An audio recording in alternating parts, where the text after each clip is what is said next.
Barely a week after taking oath for the fifth time, President Vladimir Putin replaced his defense minister Sergei Shoigu, the longest-serving member of his cabinet. And more than this, it's the replacement of Sergei Shoigu which has raised many questions. It's 65-year-old Andrei Belousov, but he's an economics expert who has never dealt with the military, and now he'll be the new defense minister of Russia. What is Putin thinking? What is the purpose of this decision? The rare Kremlin shakeup took place as the Russian offensive in northeastern Ukraine has been making gains. In the latest, Russia pounded over 30 villages in Kharkiv, forcing 6,000 people to evacuate. So Russia is gaining speed, it's gaining momentum inside Ukraine, but the shakeup within Russian government is raising questions. Why was Sergei Shoigu removed just as Russia was making steady gains? What will be the implications on the war front? To discuss this further, we're joined by Ben Aris, who's the founder and editor-in-chief of BNE Intellinews and also former Moscow bureau chief for the Daily Telegraph. Ben, always a pleasure speaking with you. Sergei Shoigu's removal as defense minister to oversee the National Security Council. Why was Shoigu removed? Has he been demoted? Yes and no. He's been in trouble, and there was a huge corruption scandal just a few weeks ago. His deputy, Timur Ivanov, was sacked, who's stolen massive amounts of money, but didn't bother to hide it. I mean, he's got houses in Nice and yachts, expensive holidays. He has a very glamorous wife who posts their lavish lifestyle on Instagram for everyone to see. And it seems that was part of a move to ease him out. That Shoigu himself is not particularly popular with the military because he himself was also not from a military background. I mean, he was a successful regional governor, and then he went on to head the Emergencies Ministry, the MJS. And there he was popular amongst the people, but as the head of the defense ministry, he was not popular with the soldiers. But now Belousov has come in, who is an economist, also without a military background. He's an economist. He's very close to Putin as trusted advisor on economic issues. But one of the things you have to realize is that the war is not run by the defense minister. The defense ministry is basically there to make the machine work in order to produce arms, weapons, bombs, bullets, clothes, food for the soldiers. So it's more a sort of industrial management job. And the actual fighting, that's left, the strategy on the ground, that's left to the general command. And Gerasimov, the top general, he's still in charge of the war. Yes. He's still running it. But Shoigu Belousov might replace because Gerasimov is also not popular with the soldiers. So this reshuffle hasn't finished yet. Ben, now the previous chief of the National Security Council, Nikolai Patrushev, he was of course removed.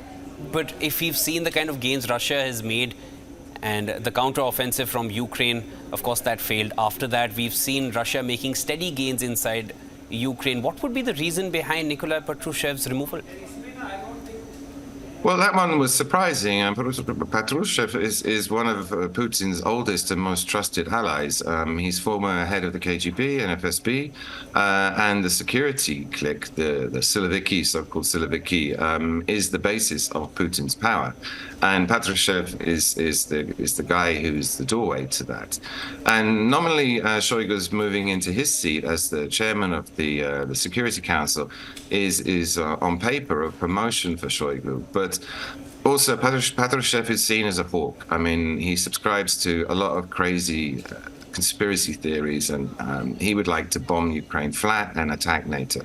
And so Shoigu moving into the Security Council, which doesn't have any real power, but it's become extremely influential and important. It's a sort of shadow cabinet to the president's administration. This could suggest that there's a sort of tempering of the tone and that they're pulling back the rhetoric, because Russia, at the end of the day, it doesn't want to fight NATO because it's a fight it cannot win. And so Shoigu going there is, Shoigu is also a patriot, and he wants Russia to win this war.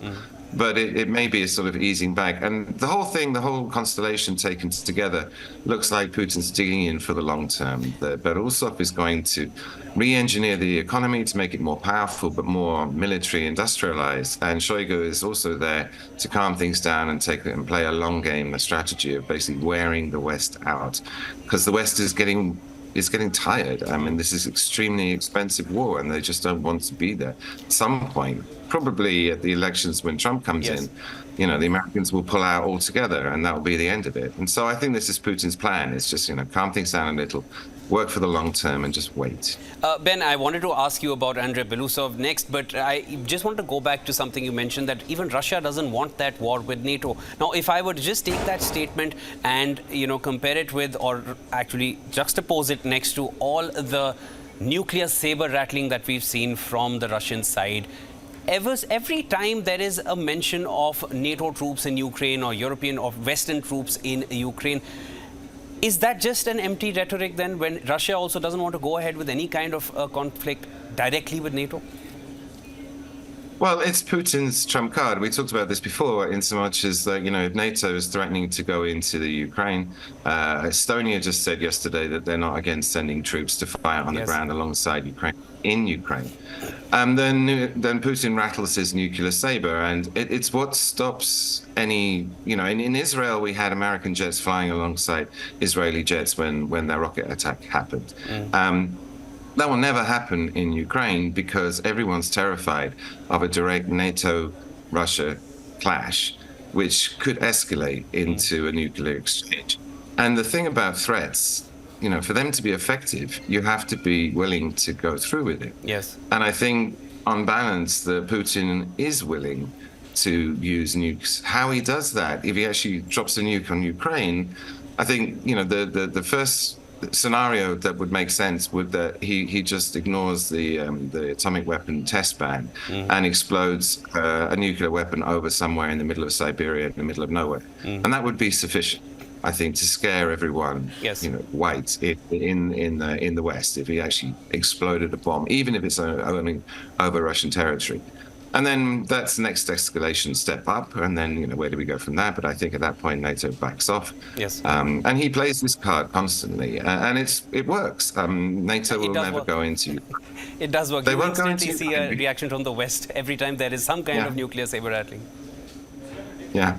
And it's just, rhetoric. I mean, we're not going to have a nuclear exchange, but, certainly everyone's terrified of this. And there's several sort of intermediary steps that Russia could take, like exploding a bomb somewhere as a test.